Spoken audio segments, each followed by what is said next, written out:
Fear, 두려움은 인간의 보편적인 감정입니다. 누구에게나 두려움이 있죠. 두려움 자체는 좋거나 나쁜 게 아니라 중립적입니다. 두려움을 어떤 대상에게 어떻게 얼마나 느끼냐에 따라 부정적으로 작용하기도 하고 긍정적으로 작용하기도 합니다. 두려움이 긍정적으로 표현될 때 경외라고 하고 부정적으로 나타날 때 겁시라고 합니다.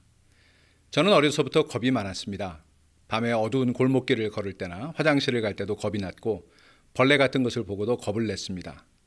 또 높은 곳에 오르는 것이 무서워서 지금도 집에서 전구 하나 가려면 아주 큰 작정을 하고 해야 합니다. 또 놀이공원의 롤러코스터 같은 건 탈 생각도 아직도 못하고 있습니다.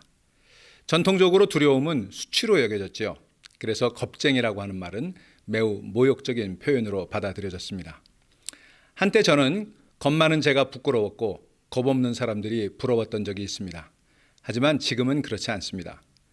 두려움이 우리에게 평화를 가져다 준다는 것은 우리가 한번 깊이 생각해 봐야 될 문제일 것입니다. 두려움은 나를 지켜주려는 하나님의 선물입니다. 두려움은 나와 외부의 한계를 그리고 경계를 느끼게 해주고 자신을 보호하려는 의지를 일으킵니다. 하지만 겁 없는 아이는 다칠 가능성이 크고 겁 없는 10대는 꼭 사고를 치고 마는 법이죠. 두려움을 제거해버리면 인간의 잔혹성과 악마성이 드러난다는 사실을 우리는 역사에서도 현실에서도 많이 보아왔습니다. 강함은 불과 같아서 조심스럽게 다뤄야 하는데 두려움이 제거된 강함은 폭력과 전쟁의 씨앗이 되고 말았던 것이죠. 생명에 대한 경외는 이 시대의 가장 시급한 두려움입니다. 누군가 개미 한 마리 밟는 걸 두려워하는 마음이 세상을 구원한다고까지 했습니다. 성경은 두려워하지 말라는 말씀으로 가득합니다. 어떤 분에 의하면 성경에 두려워하지 말라는 명령이 366번이나 나온다고 하죠. 하지만 성경은 또한 하나님을 두려워하라고 말합니다. 하나님을 두려워하는 것이 지혜의 근본이라고 말하죠.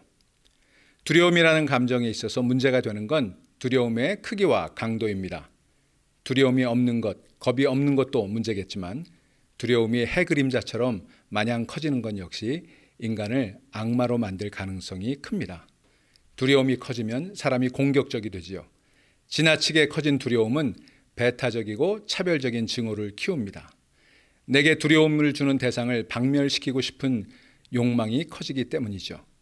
잔인한 폭력성은 겁이 없는 데서 오기도 하지만 두려움이 지나치게 커진 데서 기인하기도 합니다.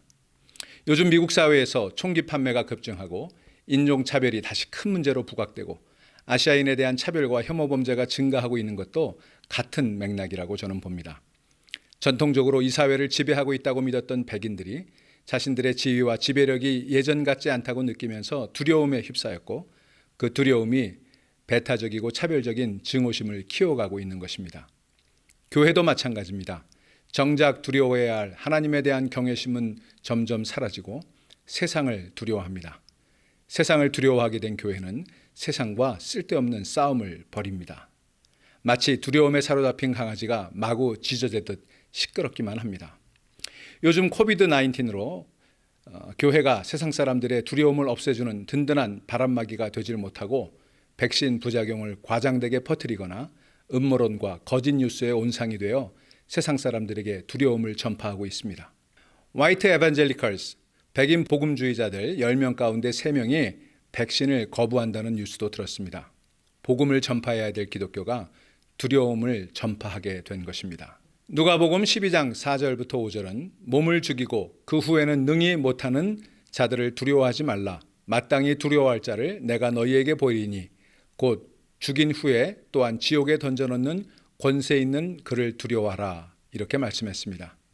그런데 이런 두려움, 공포가 사회와 국가 단위로 작동하면 중세의 마녀 사냥에서부터 현대의 인종 청소까지 얼마나 끔찍한 비극이 벌어지는지 우리는 잘 알고 있습니다. 두려움에 사로잡힌 이들은 가장 만만한 대상을 골라 자신들의 두려움을 잔인하게 쏟아내는 법이죠. 결국 공포의 거세도, 공포의 득세도 세상 모든 야만과 폭력의 원인이 되고 악마를 소환하는 주문이 되어버리고 맙니다. 그러므로 우리 삶이 놓여야 할 자리는 두려움의 부재와 두려움의 과잉 사이 어디쯤이 아닐까요? 우리는 살면서 두려움이 너무 커서 엄두도 내지 못하고 포기했던 아픈 경험과 또 두려움 때문에 겁을 먹고 아무것도 하지 못했던 그런 아픈 경험들을 다 가지고 있습니다. 이제 우리의 삶은 적절한 두려움, 하나님에 대한 두려움, 그것으로 이루어져야 할 것입니다. 이제 마땅히 두려워해야 할 하나님을 두려워하고 자연과 생명에 대한 경외심을 회복하는 일에 앞장서는 교회가 되기를 원합니다. 세상에서 두려움에 사로잡힌 사람들에게 평안의 복음을 전하고 거짓이 난무하는 사회에서 진실을 몸으로 살아내는 그리스도인들이 되기를 원합니다.